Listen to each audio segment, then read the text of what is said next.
This is a good list that I've put together, inspired by a couple of others and my own contribution, and I'd like to share this list with you. First, learning the power of purpose. A person who has purpose in their life, they have something to go for, some meaning. One writer described it, for some people it becomes a magnificent obsession. And for you and I, maybe it doesn't need to be that dramatic as a magnificent obsession. But it has to be something that does something to us, something that pulls us, especially into the future. You know, there are many influences on us. One is the influence of the past. Some people are always pulled back by the past. Some people are always pulled aside by the distractions. But here's what's powerful. If you have a list of high purpose in your life, it pulls you toward the future. And the more powerful the purpose is, the stronger it pulls.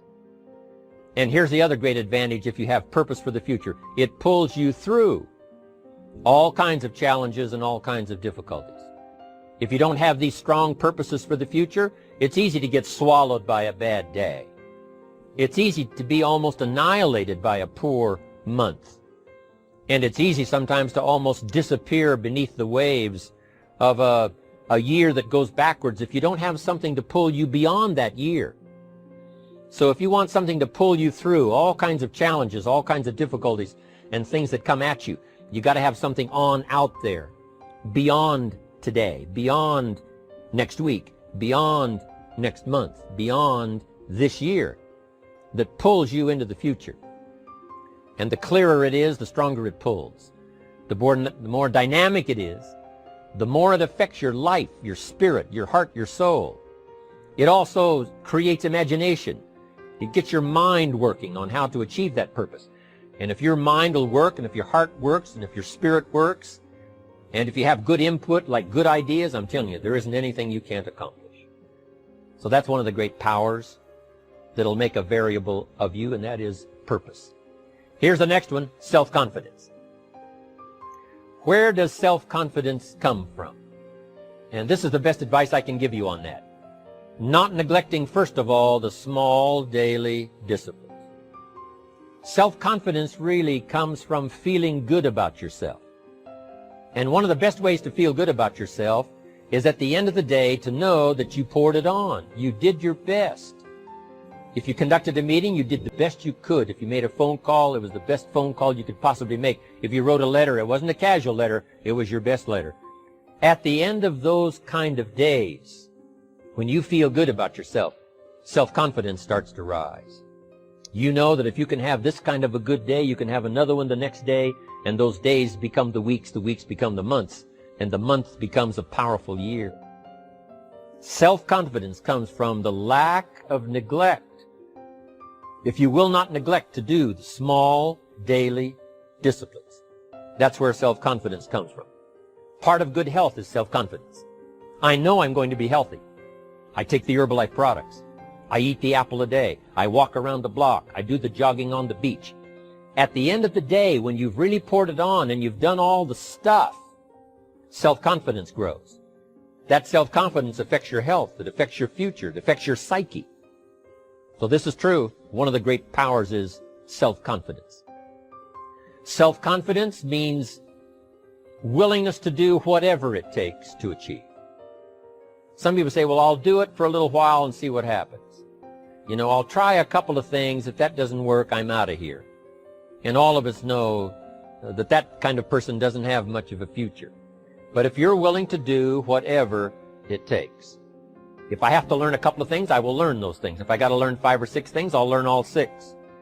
If I have to take an extra class, I'll take an extra class. If I've got to read the books, I'll read the books. If I have to consult with people who know more than I know, I will do the necessary consulting. Whatever it takes, I will do. That starts to develop unbelievable self-confidence. Self-confidence also comes from the ability to rise above your circumstances. To rise above what happens, the petty little things, the discouraging things that would sink everyone else's ship except yours, that would cause someone else to quit early in the day, but you keep going.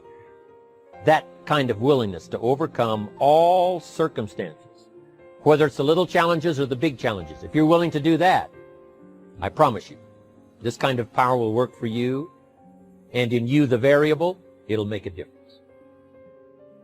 The third on the list I had was enthusiasm. And here's what I wrote about enthusiasm. Enthusiasm that's powerful is mostly enthusiasm that is enthusiasm inside, 90%, 10% outside. We all know what the enthusiasm is like when somebody lets us see their enthusiasm, which is like the 90%, and only 10% of it is inside. But the enthusiasm that really affects people is not just being loud, but the enthusiasm that runs deep, the enthusiasm that comes from deep inside, created by self-confidence, created by purpose, created by genuine willingness to help other people. That kind of enthusiasm, knowing that you're going to get the job done, knowing you're going to affect people, knowing you're going to have testimonials flowing in from all kinds of directions. That kind of enthusiasm. A lot of it is quiet. A lot of it is unheard. And the 10% that's heard, it rings a bell. People call it genuine enthusiasm because they know that what you say in the outward display of your enthusiasm is only a small tip of the iceberg of the enthusiasm you feel inside that really motivates you to do the best job you can. Next on my list to help you become the powerful variable is expertise. Wanting to excel in all of the skills and settling for nothing less than an outstanding performance.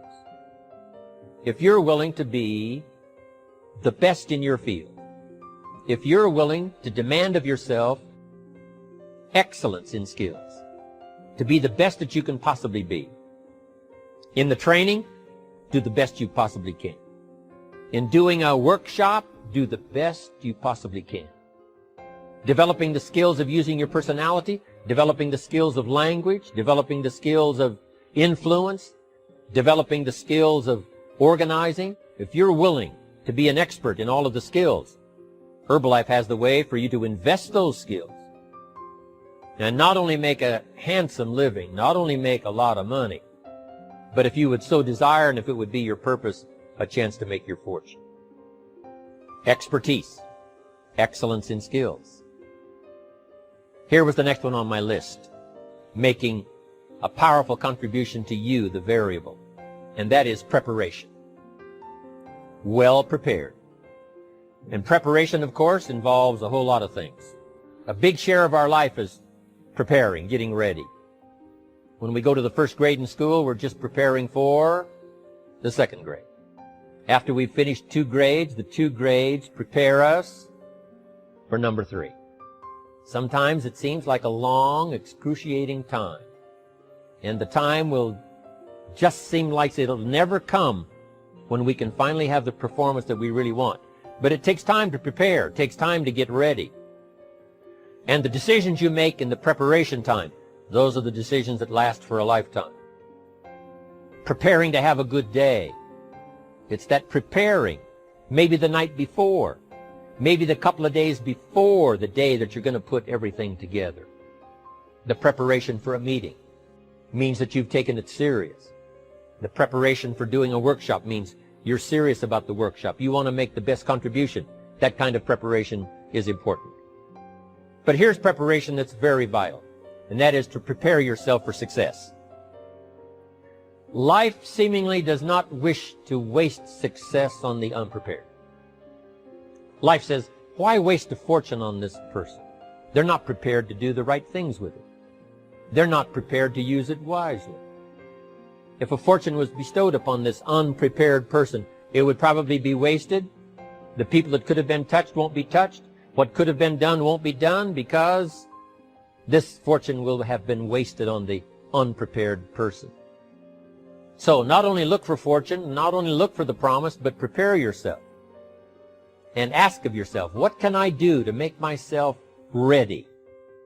Because remember, life was designed not to give us what we want, not to give us what we need, but life was designed to give us what we deserve. Every value in life must be paid for, and those that pay are the ones that get it. It says those that give receive. Someone says, I wish to receive, I wish to receive. You don't have to concentrate on receiving. Just become a good giver. It says those that search will find. Someone says, well, I need to find some good ideas to help change my life for the future. Then to find good ideas, that doesn't come because you need them. It comes because you search for them.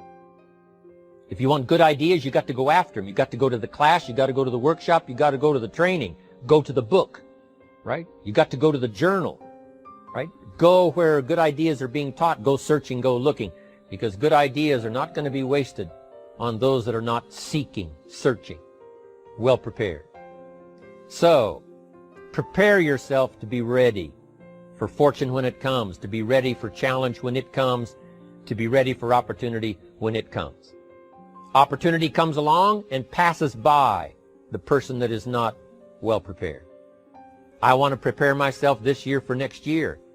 Yes, I wish to be effective this year, but I'm also thinking of ways, how could I be better? How could my ideas be more powerful? How could they be sharper, more clear? How could I reach some people next year that I perhaps can't reach this year? I haven't reached deep enough into my own soul to affect some people. Some people just pass by and say, hey, what a good speech. But how could I make it stronger than that, deeper than that, more powerful than that? I cannot be as powerful as I could be next year. You know, you can't go to the 10th grade in the 5th grade. You just got to go through the grades. But the more you are prepared, when the 10th grade finally comes, now you can cash in and get 2 times, 3 times, 5 times more value from it by being prepared. I want to do my best this year for Herbalife, but I also want to get ready for next year, 1999. And then when the year 2000 comes, at the turn of the century, I want to be well equipped by language, by instinct, by temperament, by personality, by influence, to really be valuable the year 2000, 2001, 2, 3, 4, 5. That's my goal. I'm sure it's your goal. Now here's the next one. There's great power in self-reliance. Self-reliance means you simply look mostly to yourself. It would be nice if someone just gave you this, gave you this, gave you this. It would be nice if everyone did their job exactly as they're supposed to do it. But here's what you've got to do. Primarily rely on yourself. Primarily say, I'm the person responsible. And I will learn the necessary skills so that I can help people learn their skills. If I need lots of people to do certain things to build my organization, that is what I must have. But I've got to be the final backstop. I've got to be the final one that people can rely on. So that if this is missed and this is missed, I can catch up. I can fill the gap. I can do the job. We have to do it when we conduct meetings. We have to do it when we conduct training. We have to do it when we're in a class of just a few. What someone might have missed, we're there to fill in. Self-reliance. Primarily, we're learning to count on yourself. So that you can do this. Never complain and never explain. Here's the next key power, and that's image. There's many parts to image. The image that others see you as. The image you have with other people. And it's very important how other people see you. If they don't see you as a leader, chances are they won't pay attention. If they don't see you as being in control, chances are they won't have the trust. If they don't see you as knowing where you're going, what you want to accomplish, they probably won't follow. But if people can see you, if you have the image of someone that's in charge, in control of your life, your future, your destiny, in control of the situation, if they see that, that kind of image is powerful. It helps to win the day. It attracts other people. People want to be around people that are in control, that are powerful, but they know how to use their power. Influential, but they know how to use their influence. That kind of image is important. But here's a very important image, and that is your image of your self. The way you dress, the way you talk, the way you think, your capacity for learning, all of that is an important image that you have of yourself. The image that you have that if it needs to be learned, you could learn it. If there's a book that needs to be mastered, you could master it. If there's a skill that needs to be learned, why couldn't you get busy now and learn that skill? That kind of self-image, that I am continually trying my best to be the best I can. Because one of the most important places you have to look is into the future, yes. You've got to look into the past, yes. You've got to look around, yes. But one of the most important places you have to look is in the mirror. You know, how I appear to other people, that's important. But how I appear to myself is the ultimate importance. That kind of image, to where you'll develop the self-confidence, you'll develop the self-reliance.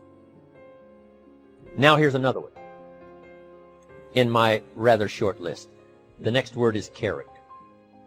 Becoming a person of high values, a person of principles, a person of honesty, a person that earns respect. That kind of character. It took character when Mark started to put the marketing system together. How can we have a system that will build in the integrity, that people will know that if this happens, then this will happen. And if this goes wrong, here's the way to fix it. Unless you have the principles and the character and the integrity to put together a viable plan for a wide variety of people, then the system is not going to last very long. And I've been around long enough, and I'm sure you have been around long enough to see a lot of systems that got started, but they failed. And the reason is because they were not constructed with integrity. They were not constructed with character. They were not constructed with doing the right thing. They might have been constructed to take advantage. You know, cash it out as quickly as possible and leave. Mark was involved when others took advantage of him all those years ago before Herbalife.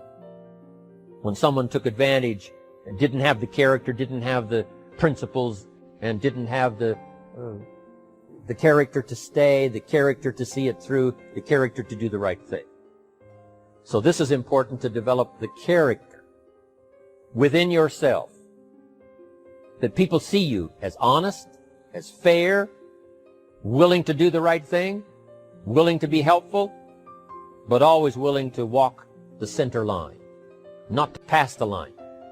When we come to an opportunity like Herbalife, especially multi-level network marketing, it is so dynamic, it is so powerful, and it is so possible in fortune making that sometimes people want to speed up the process by cutting the corners, by neglecting to do the right things, you know, to cheat a little here, you know, cross the line just a little bit, because then, you know, it'll grow faster and you can cash in quicker.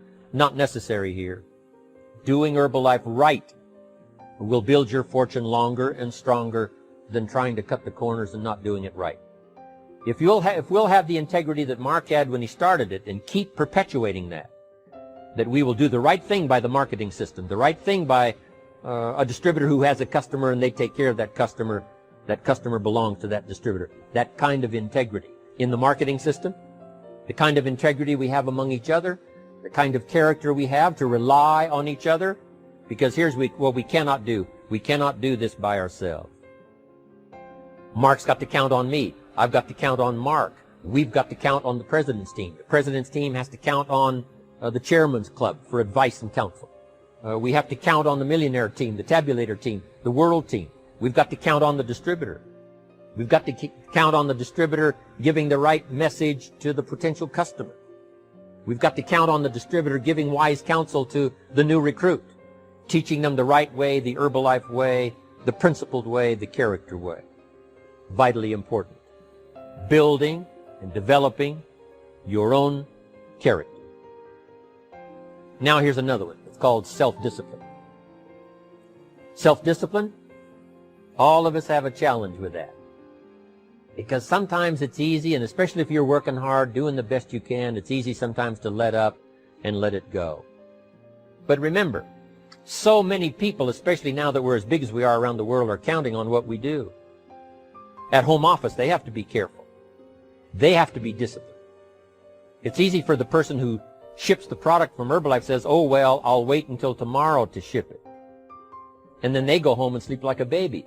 But the distributor who's waiting for that product doesn't sleep that night, or doesn't sleep when the product doesn't show on time.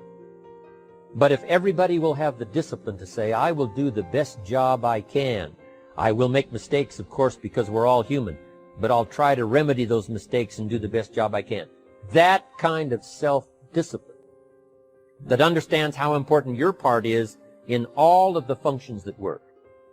Coming to work on the set here, HBN, there's so many people that play a part. And each one of the parts that are played is necessary to put on the broadcast, make it viable, make it real, make it powerful. Any couple of them missing, and it would be a disaster. But all of it put together, and it works like a charm. Each person developing the self-discipline to do their part, do their job. Here's one more, and that is the power of extraordinary performance and demanding of yourself excellent results.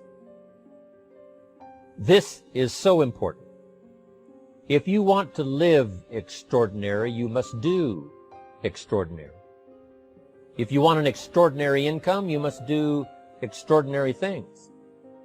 If you want an extraordinary fortune, you must go with the demands of what it takes to have that fortune. Mark has made such a fortune, it's almost beyond comprehension what the numbers really are. But guess what he has the satisfaction of knowing? He earned it all. If he'd have been lax in the performance, Herbalife would not be here these 18 years later. Herbalife would have been a footnote in multi-level history. But because he performed year after year, the 3rd year and the 5th year, and the 7th year and the 10th year, and the 12th year and the 15th year, and now performing well in the 18th year, I'm telling you, that's what makes it such a viable fortune for Mark personally, of course, because he did the job. If we would ask of ourselves that kind of performance, and you've got to ask it of yourself. You know, I can't ask it of you. I would try to inspire you. I would try my best to share with you what it might taste like, what it's like to finally make your fortune. It happened for me. But here's what you must do. You must demand it of yourself. Society does not demand that you not have a heart attack. But if you want to escape having a heart attack, you must demand it of yourself. Society doesn't demand that you take Herbalife and improve your health. You have to demand it of yourself. Society doesn't demand that you jog around the block every morning. But if you want good health, you must demand it of yourself.